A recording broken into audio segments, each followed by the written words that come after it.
अखिलेश जी या मायावती जी या टिकैत जी, ये लोग क्या करते हैं मेरा संगठन नहीं, भारतीय जनता पार्टी जरूर यहाँ पे इस नाते के सबसे बड़े सूबे उत्तर प्रदेश के दोनों मुख्यमंत्री जिस शख्सियत पर हमलावर हैं, वो शख्सियत वर्तमान समय में है राहुल गांधी।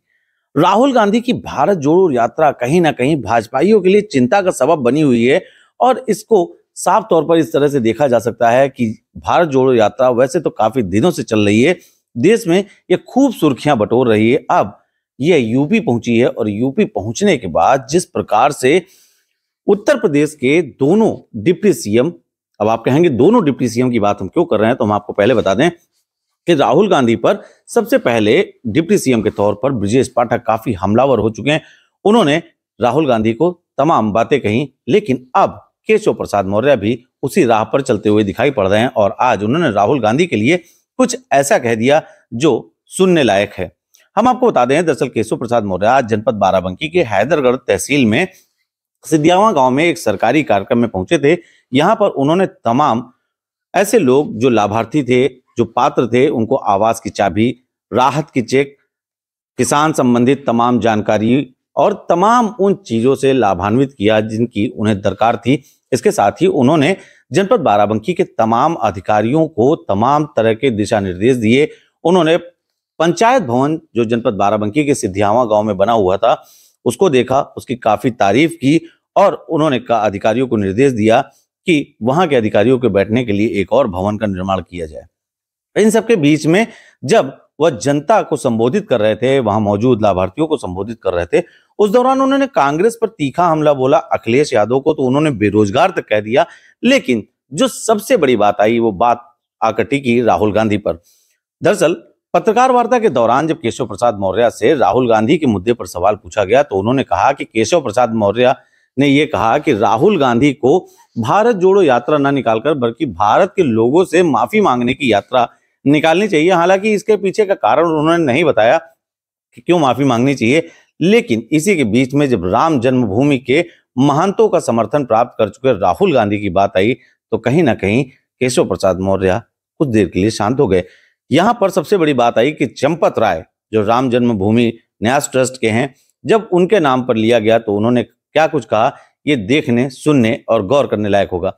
लेकिन कुल मिलाकर अगर बात करें तो अखिलेश यादव के ऊपर जैसे केशव प्रसाद मौर्य पहले से पूर्व नियोजित तरीके से आए थे कि अगर अखिलेश यादव का कोई सवाल आता है तो उन्हें क्या जवाब देना है, और हमेशा की तरह इस बार भी केशव प्रसाद मौर्य ने अखिलेश यादव के लिए कुछ ऐसा कह दिया कि आने वाले भविष्य में फिर एक बार अखिलेश यादव केशव प्रसाद मौर्य को कुछ न कुछ कहते जरूर दिखाई पड़ेंगे, क्योंकि ये नियम है, क्रिया प्रतिक्रिया का नियम है।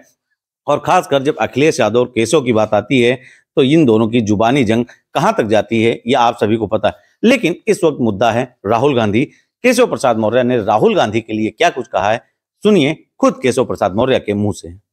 अखिलेश जी या मायावती जी या टिकैत जी, ये लोग क्या करते हैं मेरा संगठन नहीं, भारतीय जनता पार्टी जरूर यहाँ पे इस नाते कहता हूँ कि राहुल गांधी जी को भारत जोड़ो यात्रा या भोट करने की जगह उनको भारतवासियों से माफी मांगने की यात्रा निकालनी चाहिए।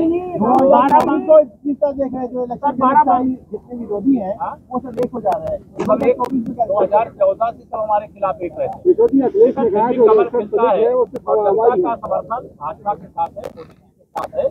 तो 2024 में 2019 से भी भारी अंतर से प्रदेश में और देश में कमल खिलेगा और नरेंद्र मोदी राम जन्मभूमि से जुड़े लोग जो है वो समर्थन कर रहे हैं राहुल गांधी का, सब लिखा जा रहा है। यहाँ तक कि जो महात्मा है वो लोग भी उनके साथ में। चंपत राय जी ने भी तारीफ की है।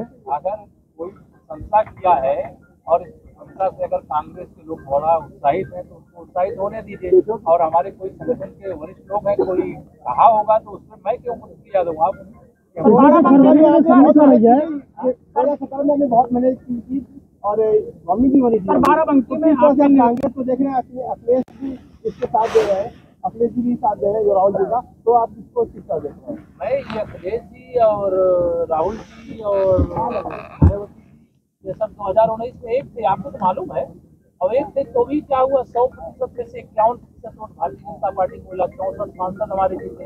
अब तो 66 हो गए आजमगढ़ और रामपुर मिलाकर के। 2024 से 80 करने की तैयारी। 2024 यादव जी बेरोजगार हो गए हैं, जनता ने बेरोजगार। उन्होंने कहा मोमबत्ती कागज पे लगाने से उजाला नहीं होता सर, अखिलेश ने बोला है।